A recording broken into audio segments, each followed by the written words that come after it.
Et de retour à notre magazine de télévision, à la chronique d'aujourd'hui, mesdames, messieurs, nous parlons un petit peu du salut nazi de monsieur Elon Musk aux États-Unis d'Amérique. Yeah! Vous l'avez vu comme moi avec cette fougue. We got money to buy you and your country, man, for the security of the world. Yeah! America comes first. Vous l'avez vu comme moi. En fait, est-il possible d'envisager le retour du nazisme aux États-Unis d'Amérique, pays qui a forcément combattu ce régime fasciste durant la Deuxième Guerre mondiale?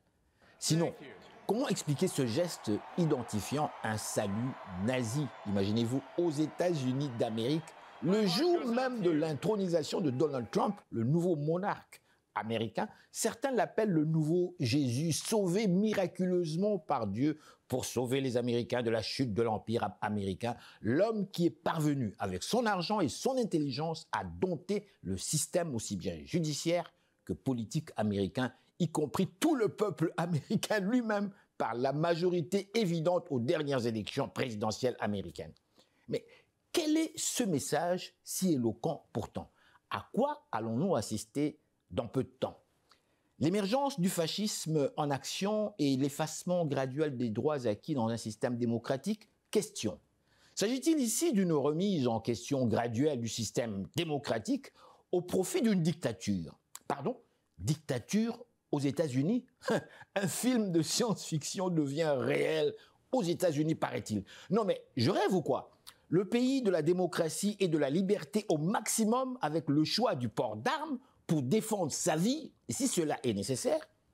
En discutant avec un ami, je lui pose la question de savoir de ce qu'il pense franchement du système démocratique global en 2025, avec évidemment l'élection de M. Trump aux États-Unis. Sa réponse: mon cher ami, t'as pas remarqué entre nous que les dictatures bien organisées, avec une vision solide, parviennent à sortir de la merde mieux que les vieux pays s'inspirant du parlementarisme européen? Bande de voleurs des matières premières à bon marché dans le tiers-monde qui méprisent.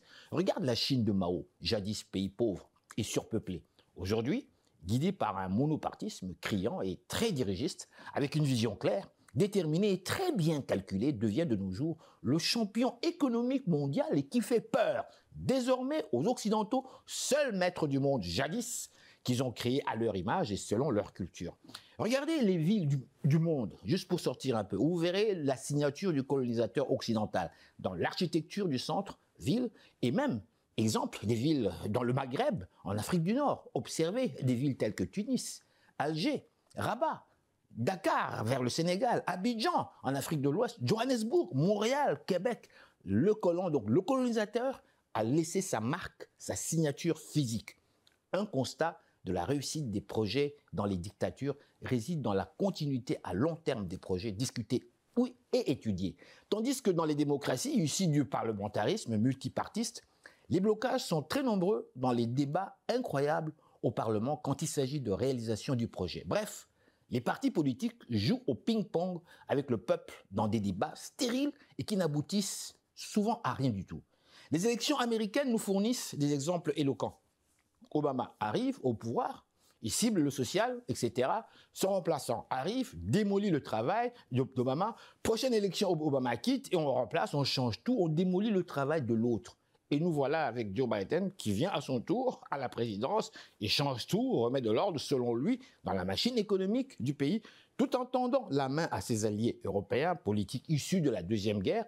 Donald Trump, lui, arrive à grand galop, tel un cowboy arrivant sur son cheval en ville. Yeah, here I am, the big boss. Naturellement, il vient également tout changer, sauf dans son cas, il envisage les vieilles méthodes en politique internationale, c'est-à-dire relation interétatique égale rapport de force, point.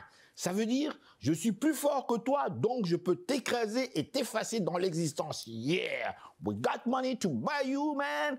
Yeah, America comes first. Le monde nous appartient désormais, y compris l'Afrique et naturellement l'Amérique latine, sans oublier les Antilles et y compris Haïti. Et voilà, c'est à suivre.